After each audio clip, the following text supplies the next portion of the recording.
আল্লাহ তাআলা আমাদেরকে কেন এত ভালোবাসেন? কখনো কি ভেবে দেখেছেন? আমরা কত ভুল করি প্রতিদিন। আল্লাহর দেওয়া নিয়ম ভুলে যাই। কত পাপ করি, কত গুনাহ করি। তবুও আল্লাহ তাআলা আমাদের প্রতি এত দয়া করেন কেন?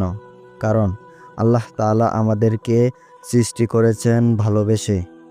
আল্লাহ তাআলা বলেন, আমার রহমত সমস্ত কিছুকে পরিপূর্ণ করেছে। তিনি আমাদেরকে এমনভাবে ভালোবাসেন, যেমনভাবে একজন মা তার সন্তানকে ভালোবাসে, বরং তার চেয়েও বেশি ভালোবাসেন আমাদের রব আমাদেরকে। একবার নবীজি সাল্লাল্লাহু আলাইহি সাল্লাম সাহাবীদেরকে জিজ্ঞেস করলেন, একজন মা কি তার শিশুকে আগুনে ফেলে দিতে পারবে? সাহাবীরা বললেন, না, কখনোই না। তখন রাসূল সাল্লাল্লাহু আলাইহি সাল্লাম বললেন, আল্লাহ তাআলা তার বান্দাদের প্রতি এই মায়ের চেয়েও অধিক দয়ালু।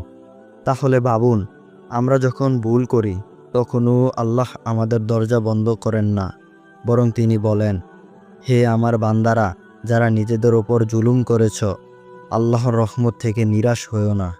নিশ্চয়ই আল্লাহ সমস্ত গুনাহ ক্ষমা করে দেন। নিশ্চয়ই তিনি ক্ষমাশীল, পরম দয়ালু। সূরা আজ জুমার আয়াত 53। আমরা যখন রাতের অন্ধকারে কাঁদতে কাঁদতে আল্লাহর সামনে হাত তুলি, তিনি তখন আমাদের ডাকে সাড়া দেন। আমরা যখন বলি, ইয়া আল্লাহ, আমাকে মাফ করে দাও, তিনি বলেন, আমি তোমাকে মাফ করে দিলাম। আল্লাহ তাআলা আমাদেরকে রিজিক দেন। যখন আমরা তার কথা ভুলে যাই, তিনি আমাদের নিঃশ্বাস দেন, চোখের আলো দেন, পরিবার, বন্ধু, শান্তি সবকিছুই তিনিই দেন। বিনিময়ে তিনি কিছুই চান না, শুধু চান আমরা যেন তার পথে ফিরে আসি। আল্লাহর ভালোবাসা এমন যে তিনি আমাদের জন্য জান্নাত তৈরি করে রেখেছেন, এমন এক স্থান যেখানে দুঃখ নেই, কান্না নেই, কষ্ট নেই, যেখানে থাকবে না কোনো পাপ কাজ, শুধু থাকবে শান্তি আর আনন্দ।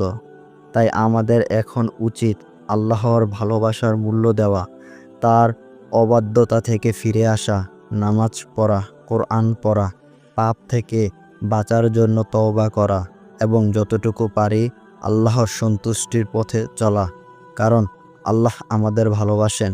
তিনি চান আমরা সফল হই, শুধু এই দুনিয়াতে নয়, আখেরাতেও।